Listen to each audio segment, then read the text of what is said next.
You are always worthy of greatness. Greatness belongs to you. But it is not something that comes overnight.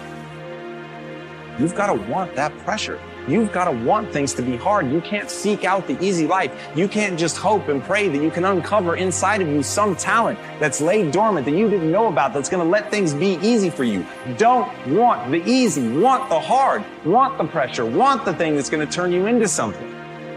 And I don't think that it's optional for us to sit on what we have. See, if you're sitting on what you have, what you've been given, and I think everybody's been given something to bring to the planet. Sometimes you're gonna have to get knocked down. And getting knocked down does not mean that you stay down. Getting knocked down doesn't mean that you're not breathing. Getting knocked down doesn't mean that it's over. Getting knocked down doesn't mean that you just stay on your back because that ground is hard and it's cold. Now you got to understand, if you're gonna stay down, you better learn how to get up. What do? You want failure to tell you what to do? You want failure to make you feel that you don't have anything left to give of yourself.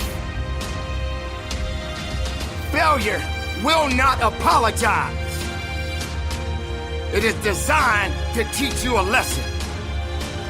Because when it's easy, you don't work for it. When it's easy, you don't push. When it's easy, you get surpassed by the person who has to give it their all, who's prepared to do blood, sweat, and tears in order to become that thing that they want to be so badly because they are so fucking angry that they were never given anything. And with that chip on their shoulder, they're determined to become anything that they set their mind to. So whether you have talent, whether you don't, the only thing that matters is, will you persevere? Will you stick with it long enough to get great? It is designed to make you better. Welcome to failures. Yes, there are many people in the world who refuse to fail. Every living human being must fail. You must humble yourself. You must be willing to understand that with a failure, sooner or later, a victory will be waiting for you. But there's always a greater force out there that's maybe a little bit tougher and a little bit stronger than you. And when it comes, you just gotta work a little bit harder so that you can overcome it. That may be a relationship that you're facing right now. The workplace may be a little challenging for you right now. Just raising your children may be a little challenging for you. But that doesn't mean that it's over. There's always gonna be work to be done. Choice is one of the most intoxicating things in your life. It's one of the most beautiful things any of us are ever going to encounter. But hiding in that beauty is the most destructive force imaginable. Because if you want to get something done, if you want to do that thing that burns inside of you, you have to remember, you can do anything once you stop trying to do everything. The key to really being successful, the key to doing something at a grand scale, the key to playing on a world stage is to pick something, to be able to stand in a room with 1,000 doors and shut 999 of them, to have the balls to know which path you're willing to take and to exclude all others. But until you can do that, you're never going to be able to develop the skill set that you're going to need to perform, because here is the reality. In order to do it, some people just go to sleep. And some people do things like go shopping or watch TV, but we're going to talk about that in your next take. Those are people that are changing what they're focusing on. But the primary way most of us try and change how we feel is by changing the way we use our physical body. Drugs is the most obvious example. We've already talked about that. Cocaine. Why? Because it changes their state rapidly. That's why people still purchase it, even though it destroys their life simultaneously. They don't focus on that. The point is, any change in your physical body makes an immediate radical change in the way that you feel. So what you've got to learn to do is use this to your advantage. Instead of being at the effect of things, immediately change your emotions. So right now, let me give you a frame of reference about what I'm saying. I learned a long time ago that if I really wanted to succeed on an ongoing basis, I probably needed to measure my level of emotion, my level of intensity, I got a lot of this by working with professional athletes. I noticed that most athletes are really conscious of and pay attention to managing their emotions and their state. That only you can do that. Only you can perform that. Only you can initiate that activity. And if you don't do that, if you're not filling in your life with your life work or your mission, then there are gaps in your life. And what we do when we're not living out our true identity, we begin to fill the gaps. We fill the holes with garbage, alcohol, drugs, worry, self-destructive behavior. So when you begin to look at your life and you know that you're not doing what you can do because you have allowed yourself to be held captive by your fears. You watch a tennis player, every time before he hits the ball, he bounces the ball the exact same way, the exact same rhythm, kind of anchors himself, if you will, triggers himself back in the state. Football players do it differently. They grab their old buddy's head and wham, wham, wham, and smack heads with them, and they feel good. Now, baseball players, they spit, grab their legs, scratch the ground, but they do certain things every time to get themselves in state. And as I started to work with professional athletes, people like the Los Angeles Dodgers, or the United States Army, or individual Olympic athletes,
focused on are they ready or not, kind of checking their state. So you see, in life, I think life is not black and white. I look at life as having many hues and colors and shades. So one day I pulled one of these guys aside and I said, look, it's not are you ready or you're not. Let's try a stupid game, okay? Let's pretend we're going to measure your level of power and readiness on a scale from 0 to 10. 0 is you're dead, 10 is you're absolutely unstoppable. I said, where are you on that scale? The guy said, well, I'm about level 7, 6.5, 7. Here's what I discovered that happens to you in life, that you will go through things, and while you're going through them, you can't understand why it's happening to you. But after you go through it, you get back and you look at it and you say, oh, now I understand why I needed that lesson. That I couldn't understand it then. But after I got through it, then I saw that that was preparing me for bigger and better things. That as you go through the challenges of life and you look at it and embrace whatever comes to you, don't run from it. Step toward it. Don't try and duck it like most people do. See, most people want it easy. When you handle those hard things close at hand, making those hard decisions right now that you don't want to make, learning those things that you don't like to do, but you know that in order for you to get where you want to go, this is one of the hoops that you have to flip through. I said, well, you're about to bat right now against Dwight Gooden. Tell me, if you stay at level 7, what's going to happen? You know what was amazing? Instantly, he could tell me. When he realized where he was, he said, I'll either ground out or I'll pop up.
or I'm going to be in a situation where I'm going to strike out.